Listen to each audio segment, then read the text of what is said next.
It's Okay Not to Be Okay, But I Promise I'm Trying by rayrea118. Chapter 5. Ginny folded up the letter she had received from Harry, thinking hard. So much had changed recently, and it all seemed to stem from one particular instant. Her decision to walk back up to Gryffindor Tower with Harry before leaving Hogwarts. Making that effort had shown her the boy behind the hero, and she was so thankful she had made it. She hated to remember her actions from the summer before her first year, when she couldn't even be in the same room as him, and she was very sorry that she had gone 2 years without ever really speaking to him.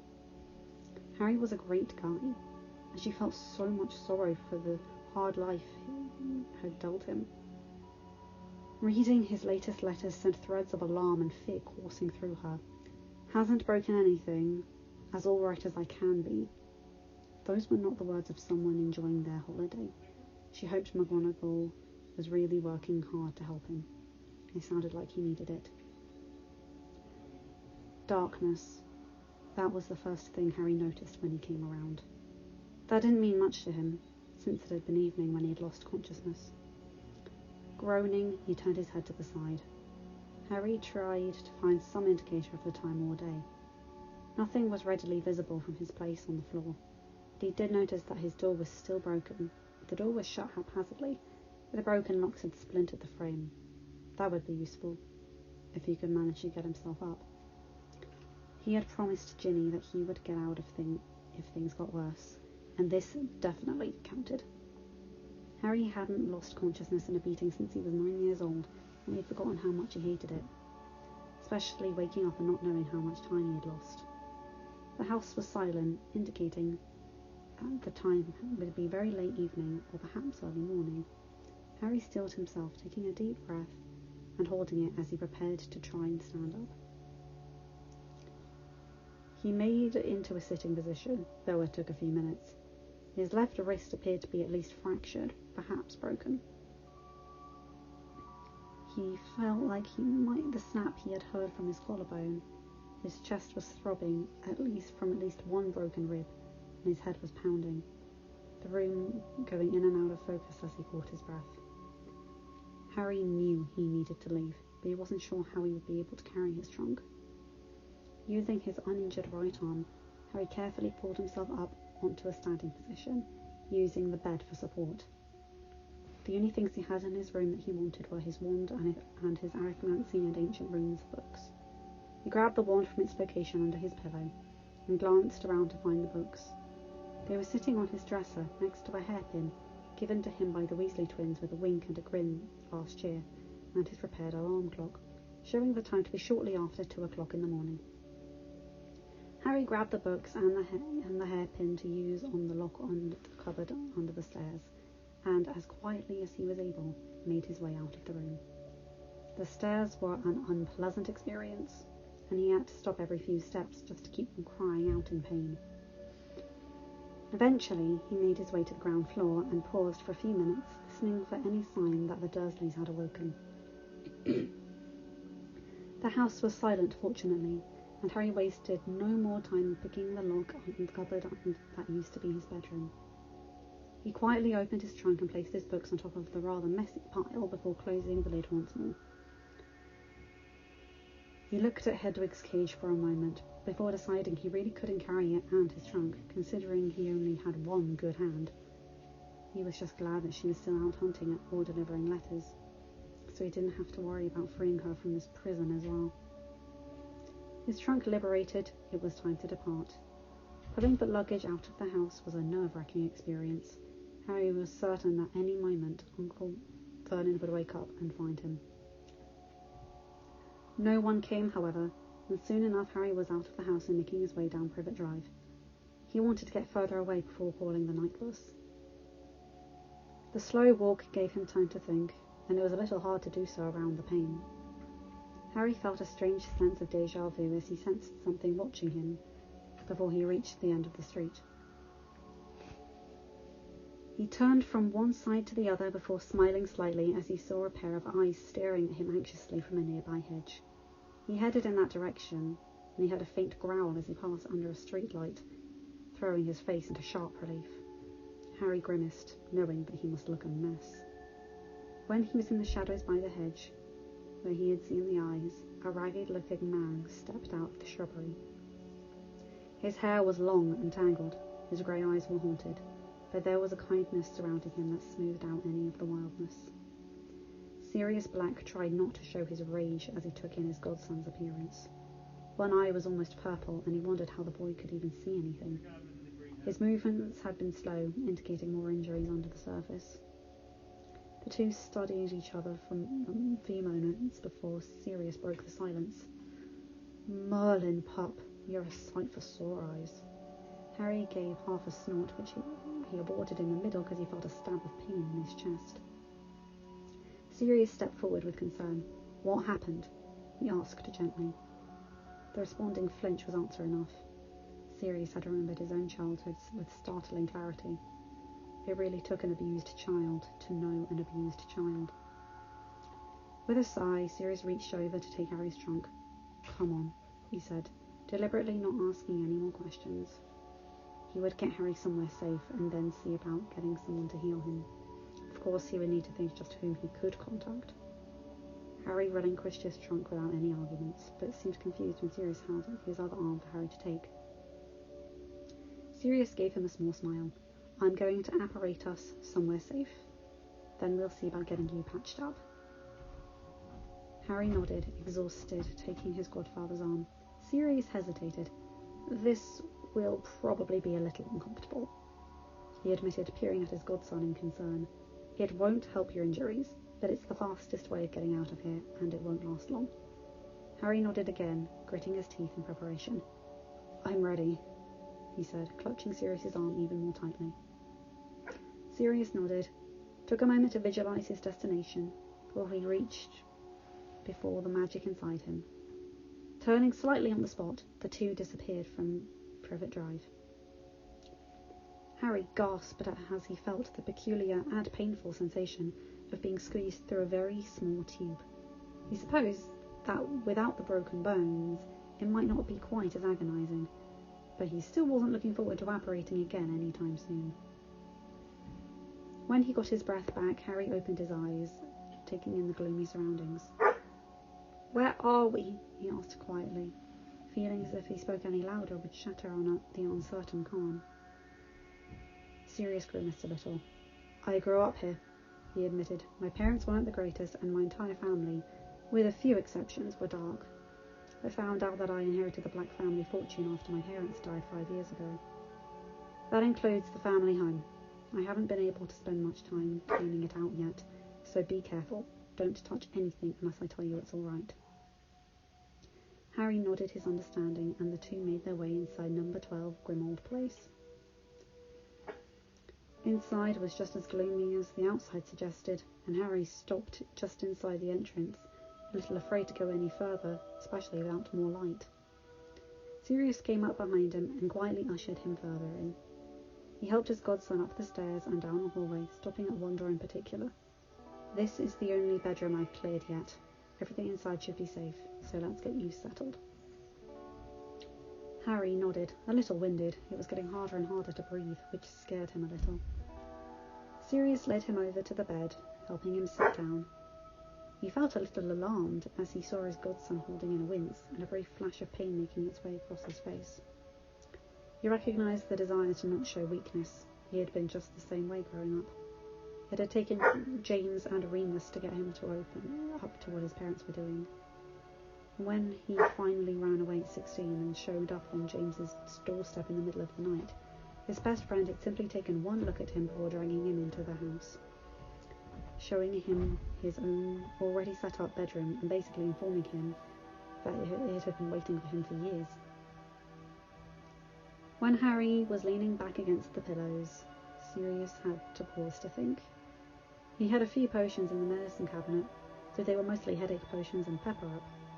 Might be some pain reliever in there somewhere, but he knew Harry needed a healer. The question was how to get one when he was a wanted fugitive. Harry groaned and opened his eyes. They were slightly glazed over with pain, and with alarm, Sirius realised he probably had a concussion. "It's going to be all right, Harry," he said, trying to sound reassuring. Harry started to nod, but stopped when the motion caused his head to pound. He coughed weakly. Professor McGonagall! He managed to get out around the burning in his chest. Sirius's questioning gaze caused him to elaborate. She knows the truth, and she was working on getting me out. She said something about contacting Amelia Bones at the DMLE. Sirius nodded in understanding, his affection for his former head of house skyrocketing. At least there had been someone trying to look out for his godson. There would be time to get the whole story later, but right now he needed to get Harry well. I'll take care of it, Harry. You just rest, and I'll be right back. Harry inclined his head just once and let his eyes slip closed. Sirius hurriedly left the room. He made his way to the study and pulled out a piece of parchment and a quill. He quickly scribbled out a note for the head of Gryffindor. The question was now how to get in contact with the Flu Transfiguration Professor. He could make a flu call and hope that she was in her office at 3 o'clock in the morning, but that didn't seem likely. If he had an owl, he could send her a note. Unfortunately, he didn't have an owl all the time to wait. That only left one option. Creature! The old black family house elf popped into existence next to his master, muttering the whole while. Sirius grit his teeth at the insults coming out of the elf's mouth, but didn't comment. Take this note to Minerva McGonagall. Tell her nothing beyond the fact that your master gave you the note to deliver, and then come right back here. Talk to no one else. Understand? Creature grumbled, nodding rebelliously. As master wishes, he grumbled before he popped away. Sirius heard something along the lines of, filthy blood traitor master, what would my poor mistress say? Before the elf was gone. Sirius shook his head and headed down to the sitting room. Minerva would use the flue, so that was where he would meet her. He sank down into an armchair and thought about what had happened in the last few hours. He felt both rage and fear, seeing Harry limping his way slowly down the streets, dragging his trunk behind him. It had been too similar to the previous summer, though last year he hadn't had the injuries. Getting Harry back to Grimmauld Place had given him a purpose, and now all he could do was wait for McGonagall. He was left with nothing but his own thoughts. He wondered what the Transfiguration Professor's role in all this was. Harry had seemed to believe she was on their side, though he had a few questions about why the woman, whom he knew had been as close to a mother to James and Lily, wouldn't have kept an eye on her pseudo-grandson all these years. For that matter, he wondered what Dumbledore had to do with all this. Amelia Bones' name was another shock. He remembered the woman from his brief stint in the Auras with James, before his incarceration. She had been a few years ahead of him, already a contender for the head of the Auras, when the current one moved on or retired. He admired her quick wit and sharp temper, and she always gave as good as she got. They had a few flirty moments, in the hallways, across their desks, but nothing ever came from it. Sirius Black had been a player, and Amelia Bones was dedicated to her job, and not looking for a fling. He wondered how much time had changed her. He wondered if she ever questioned his guilt. He had hoped she might, knowing him the way she had, but apparently overwhelmingly evidence had swayed her from looking further. Not that he really blamed her, after all. Remus had made the same mistake, and Sirius had forgiven him easily. He would be a hypocrite to not give Amelia the same chance. The flue roared to life at that moment, drawing Sirius out of his rather morose thoughts. He looked up to see a rather exhausted and worried Minerva McGonagall stumble out of the fireplace, her normal grace and poise gone at the thought of Harry in trouble. The note she had received had been rather vague. She looked around, eyes lighting on Sirius's lanky frame. The innocent convict looked rather worried himself, though she wasn't sure if it was because of her or Harry. Mentally steeling herself, Minerva stepped forward, stopping unsurely. Mr. Black, she began, stopping when she realised she didn't know what she was going to say. Sirius shook his head. He did understand, after all. The evidence was all there, and I was a bit of a hothead, he admitted ruefully. I'm just glad that Harry believed me. Minerva nodded. She wasn't one for touchy-feely moments. There would be a time later to talk more. Your note said Harry was in trouble. Is he all right? What's happened? Do we need to fetch him from his relatives? Sirius was slightly surprised at the amount of fear he heard in her questions. The fact that she kept firing them off without waiting for a response also spoke to her panic. Oh yes, he and Minerva really needed to have a conversation later. Harry's here, he informed the professor. He watched as she let out a shaky breath and collapsed onto the sofa. What happened? She almost whispered. She knew that he wouldn't have left his relative's house unless he had no other choice. He hadn't known that she was working on it. She and Amelia were planning on meeting with Patricia the next day, and most likely were going to connect Harry a day or two after that. Sirius let out an almost growl. I received a letter from him yesterday, and that had me worried. I just wanted to see him, so that I knew he would be okay. I waited all day, but I couldn't get a glimpse, until about 2 o'clock this morning, when I saw him dragging his trunk down the street. Sirius broke off, looking into his lap as he remembered his first glimpse of his godson. Half his face was bruised, and it looked like he was sporting some broken bones. I brought him here to decide what to do next.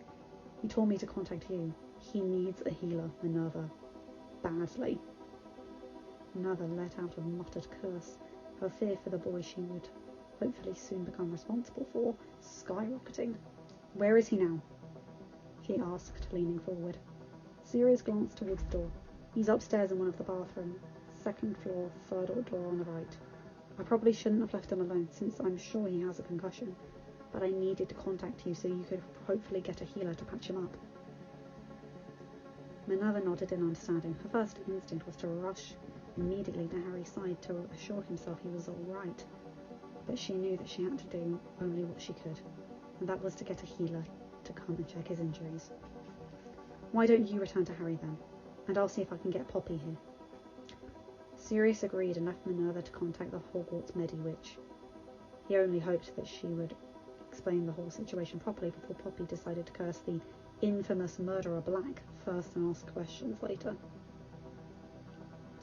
Harry was either asleep or unconscious when Sirius re-entered the room, but he didn't want to try and wake him up, wary of jostling any possible injuries. There was a single chair in the room, which Sirius dragged away from the rickety desk so that he could sit at Harry's side. He sank down into the chair and waited, trying to keep his mind from sinking back into his morose thoughts. It couldn't have been more than 15 minutes later, though it seemed much longer, when Minerva cautiously opened the door, leading a rather startled Poppy Pomfrey. When she had gone to the bed that evening, she had in no way suspected to be awoken by a frantic Minerva McGonagall, imploring her to hurry as Harry Potter was injured and needed her help. Poppy Pomfrey was not an idiot. She had seen more of Harry in her infirmary in the last 3 years than most other students. She had noticed things that didn't add up. The boy was always too skinny. Each time she treated his injuries, he just seemed so detached. Even regrowing all the bones in his arm hadn't seemed to faze him. The story she was told about Sirius Black was almost incomprehensible, but she knew that Minerva would never tell her such a thing if it were untrue. She remembered Sirius quite well. He, Remus and James had been quite the troublemakers, though she had been quite fond of them. Not that she had ever tell them that. Both Sirius and James had projected a cocky, I know exactly how good looking I am, and I know exactly how to use it to my advantage attitude. At every visit they made to Remus in the hospital wing after a full moon, she could see how much they cared. It had seemed so wrong that Sirius would portray his best friend, his brother, the way he had. She was glad to know that he hadn't, but was horrified to realise that an innocent man had spent 12 years in Azkaban. She couldn't help but hope and pray that the prison hadn't dimmed his caring and passionate personality. He could be just what young Harry needed. Seeing the escaped convict now, looking so worried from his place by his godson's bedside, she knew that the two would be all right. They would be good for one another. Pulling herself out of her current thoughts, Poppy moved to the opposite side of the bed from Sirius, when Minerva moved around to stand next to her former student. Setting her bag down on the floor, Poppy palmed her wand and ran a simple diagnostic spell. What she learnt nearly had her cursing. What on earth had happened in the last 2 days? Looking up at her audience, she took note of their worried expressions and almost smiled. She knew that Minerva had her favourites, even if she didn't outwardly show them, and Harry Potter was definitely a favourite.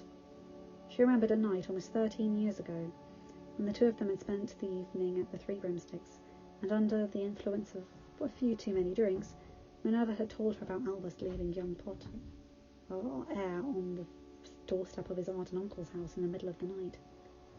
She had listened to her long-time friend's concerns about the type of people those muggles were, and her grief that she couldn't give young Harry a proper home. Poppy sighed. "It's a good thing you got him when you did," she informed them. Noting their startled looks, she figured it might be what she had said, but her level of understanding may also play a role in their surprise.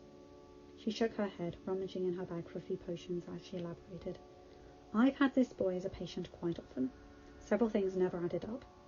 I'll need to do a deeper scan later, but for now I'll treat his immediate injuries. Mr. Potter is suffering from a concussion, fractured collarbone, 2 broken ribs, 1 cracked rib, and a fractured wrist." She saw their worry change into horror and hurried to reassure them that he would be all right. "I don't foresee any complications, though I am beginning to think this might be best to work on some of the previously untreated injuries. He has had several broken ribs before, and that wrist also had been broken, as has his leg, and none of them healed properly." Both Sirius and Minerva made sounds reminiscent of their animagus forms, causing Poppy to lean back in surprise. She frowned but continued, pulling out the potions she needed. "I've got a few potions that I can spell directly into his stomach. The concussion worries me, though fortunately there seems to be no sign of skull damage. I'll feel better when he wakes up, but perhaps it's best that he won't be conscious for me to heal his broken bones." Minerva and Sirius nodded their understanding, and settled back to wait for the Medi-Witch to do her work on the special brand of magic. The first thing she did was put a sleep aid spell into Harry's stomach. It wasn't her first choice, but it would help if he could sleep through the worst of the healing process. With the concussion, there wasn't much she could do but wait for him to wake up. She wasn't too worried, though. Her readings had informed her of a rather sizable knot at the back of his head. She had guessed he had hit it on something, perhaps the floor or a piece of furniture. She wished she could give him pain relievers, but the Skelly Grow would render them useless. She decided it would be much better to just get all the healing done now, rather than heal some injuries with spells, only to have to re-heal them later with Skelly Grow. The ribs would be tricky, and required her to set up a complicated spell to ensure he would not suffocate from the removal of 5 of his ribs. First, she vanished the bones from his left wrist before setting up the spell for both his rib cage and his collarbone, and removing those bones as well. Once the Skelly Grow was in his stomach, she allowed herself to relax slightly, looking back up at her audience. She offered a small smile to reassure them. "He's going to be in a lot of pain when he wakes up, but the process should be mostly done by the time he does. I can't do much with the bruises, but I'll leave a balm for him, twice a day, and they should heal up in about a week or so. If you're planning to involve the DCW, I recommend taking photos of injuries before using the balm for documentation." Minerva nodded her understanding and made a note to speak to Sirius about getting Amelia Bones here. Poppy packed up her bag and draped it over one shoulder. "He should be fine for the next few hours, so I will return to the school for the time being. I need to get a few things, but I will be back after breakfast. If he wakes up before I return, please contact me immediately." Minerva nodded and went to walk her colleague back to the flue. When Sirius was alone with Harry, he slumped down into the chair, grasping his godson's hand tightly as he dared. More than ever, he felt so guilty for going after the rat and leaving Harry to his fate. How could he have been so stupid? Waiting for Minerva's return, he allowed himself to drown in more of his own morose thoughts. End of chapter 5. Hope you enjoyed this. It is a bit grim, and those injuries do not sound comfortable, but things are starting to improve now. They have to get worse before they can get better. Again, I hope you enjoyed this, and please remember to like, comment and subscribe, and click that bell to get notified whenever I upload a new video. Hope you have a good day and night, or whatever time it is you're in. Have a good day, my guys, gals and non-binary pals. Bye!